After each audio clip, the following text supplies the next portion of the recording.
Now, are you a new gardener digging your hands in the dirt for the very first time? Well, don't forget to pay attention to that dirt. Carson Arthur's got important tips for finding the right soil in this edition of Garden Wise.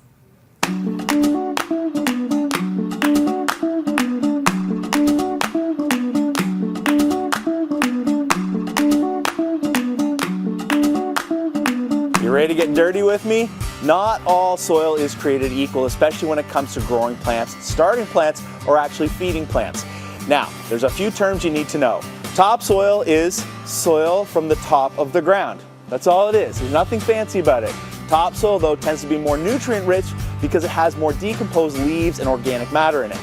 When you get into things like container mix may have soil in it, but it doesn't have to. You're starting to see more and more container mixes with things like coconut fibers in it instead of soil or peat moss.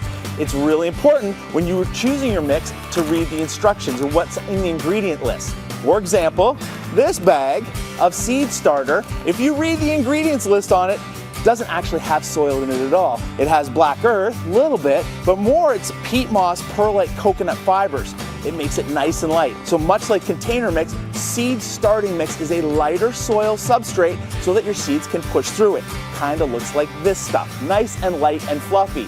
You put this in the garden though, and it all blows away. So instead for a garden mix, that's when you're looking for an all-purpose blend. It's a much heavier bag of soil. You know it's much more dense. A dense soil means that it needs to be worked in around plants that are already established. This is not good for your babies. So remember, for your babies, light, fluffy soil, container mix or a seed starter. Otherwise, go for an all-purpose blend with organic fertilizer in it, and your plants will grow in size so that you have a fantastic garden all summer long.